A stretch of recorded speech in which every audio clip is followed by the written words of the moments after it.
गरीब की बारिश। शहर की कच्ची बस्ती में एक गरीब मजदूर कालू रहा करता था। कालू के घर में उसकी पत्नी जानकी थी। जानकी लोगों के घरों में झाड़ू पोछा करके कुछ पैसे कमा लेती थी और वहीं कालू किसी तरह मेहनत मजदूरी करके 2 वक्त की रोटी का जुगाड़ कर लेता था। कुछ दिनों से हो रही बारिश के कारण कालू की मजदूरी बंद हो गई थी। अरे जानकी, इस बार तो बरसात ने हद ही कर दी, रुकने का नाम ही नहीं ले रही। कुछ समझ में नहीं आ रहा, अगर इसी तरह काम पर नहीं गया तो 2 वक्त की रोटी का जुगाड़ कैसे होगा। अरे तुम चिंता क्यों करते हो, बारिश का क्या है, 1 आध दिन में रुक जाएगी और उसके बाद में फिर से काम शुरू हो जाएगा। अरे 3 दिन तो हो गए, बरसात तो रुक ही नहीं रही है और आगे भी रुकने के कोई आसार नहीं दिख रहे। तो क्या हुआ, तुम्हारा काम बंद हुआ है ना? मैं तो अभी भी लोगों के घर झाड़ू पोछा करने जाती ही हूँ। मेरे पगार से कुछ दिन तो निकल ही जाएंगे। अरे घर का खर्चा तो हम किसी तरह चला लेंगे जानकी, लेकिन ये जो छत टपक रही है इसका क्या करेंगे? ये बात तो आपकी सही है। हमारी झोपड़ी अब काफी पुरानी हो चुकी है और इसके छप्पर में भी कई सारे छेद हो गए हैं। रात भर पानी टपकता रहता है। अरे मैं भी इसी बात से बहुत परेशान रहता हूँ। कहीं किसी दिन ज्यादा बारिश आ गई तो हमारी झोपड़ी टूटकर बिखर ना जाए। राम राम राम, ऐसी अशुभ बातें क्यों करते हो? अरे ऐसा कुछ नहीं होने वाला। ये झोपड़ी ही तो हमारा सब कुछ है। अगर यही नहीं रही तो हम जाएंगे कहाँ? ठीक है जानकी, जब तुम्हारी पगार मिल जाएगी तो कुछ पैसे बचाकर झोपड़ी के छप्पर की मरम्मत करवा लेंगे। शायद हमारी परेशानी कुछ कम हो जाए। ठीक है जी, अब ना ज्यादा परेशान मत हो। ये लो, खाना खा लो और सो जाओ, सुबह मुझे भी जल्दी काम पर जाना है। जानकी और कालू अपनी झोपड़ी में सो गए। रात को अचानक से बहुत तेज बारिश शुरू हो गई। धीरे धीरे बारिश का पानी कालू की बस्ती में भरने लगा। पानी भरते भरते झोपड़ी के बाहर तक पहुंच गया था। सुबह के वक्त जब कालू और जानकी सोकर उठे, हे भगवान, ये क्या हो गया? बारिश का पानी तो हमारे घरों तक पहुंच चुका है। अब मैं काम पर कैसे जाऊंगी? रहने दो जानकी, तुम आज काम पर मत जाओ। ऐसे पानी से निकल कर जाओगी और बीमार पड़ गई तो लेने के देने पड़ जाएंगे। लेकिन अगर नहीं गई तो मालकिन लोग नाराज हो जाएंगे। आप जानते हैं ना, बड़ी मुश्किल से 1 दिन की छुट्टी भी नहीं देती है। अरे लेकिन जानकी, झोपड़ी के बाहर तो पूरी बस्ती में पानी भरा है, तुम जाओगी कैसे? जानकी जैसे तैसे करके काम पर चली जाती है, लेकिन अगले दिन फिर से बहुत ज्यादा बारिश होती है और बस्ती में ज्यादा पानी भर जाता है। आज तो मैं तुम्हें किसी भी तरह काम पर नहीं जाने दूंगा। अरे अगर तुम्हें कुछ हो गया तो क्या होगा? ठीक है, तुम ठीक ही कहते हो, आज नहीं जाती। अगर मालकिन नाराज हो गई तो मना लूंगी किसी तरह। अरे मनाने वाली क्या बात है? जब तुम बताओगी कि हमारी झोपड़ी में पानी भर गया है तो वो खुद ही समझ जाएंगे ना। अगले 2 दिन तक तेज बारिश होने की वजह से जानकी, कालू और आसपास की बस्ती में रहने वाले सभी लोगों के घरों में पानी भर जाता है, जिसकी वजह से जानकी काम पर नहीं जा पाती।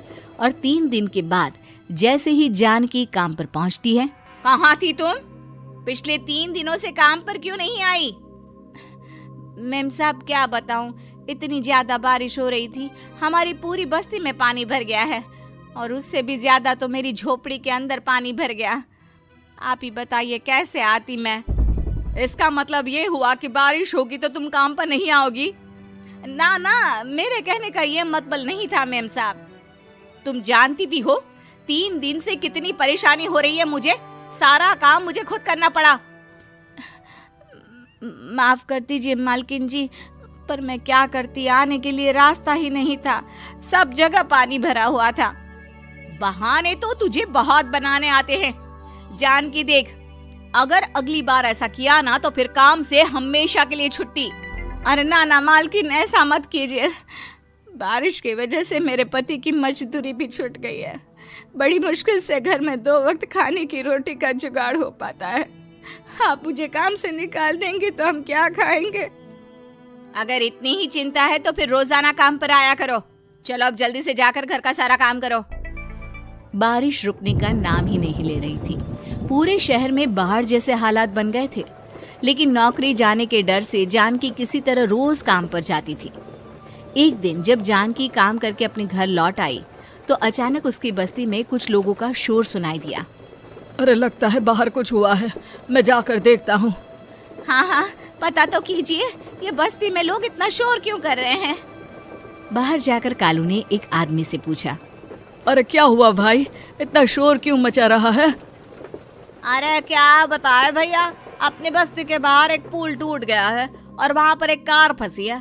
थोड़ी देर में अगर किसी ने नहीं बचाया ना तो वो कार पानी में बह जाएगी। हाँ?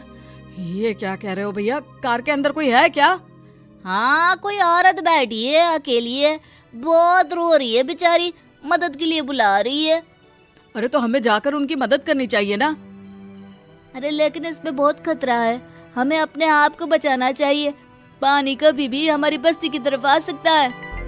अरे तुम्हें नहीं चलना तो मत चलो, लेकिन मैं तो जाकर उस औरत की मदद जरूर करूंगा। कालू उस जगह पर पहुंचता है जहां वो औरत कार में फंसी हुई थी। वहां पर पानी का बहाव बहुत तेज था और सारा पानी कालू की बस्ती की तरफ ही आ रहा था। कालू ने एक बड़ी सी रस्सी को पेड़ से बांध दिया और दूसरे सिरे को कार की तरफ फेंक दिया और उस औरत को रस्सी के सहारे बाहर आने के लिए कहा। तभी वहां जानकी भी दौड़ती हुई आई। अरे ये तो मेरी मालकिन है, जिनके यहाँ मैं काम करने जाती हूँ। अरे मैडम जी, आप डरिएगा मत, आपको कुछ नहीं होगा। आपकी गाड़ी को भी मैंने रस्सी से बांध दिया है। थोड़ी देर में पानी का बहाव कम हो जाएगा, फिर हम आपकी कार को भी बाहर निकाल लेंगे। क्या तुम जानकी के पति हो? हाँ हाँ, जानकी मेरी ही पत्नी है, आपके यहाँ काम करती है ना। लेकिन मेम साहब, आप यहाँ पानी में कैसे फंस गई?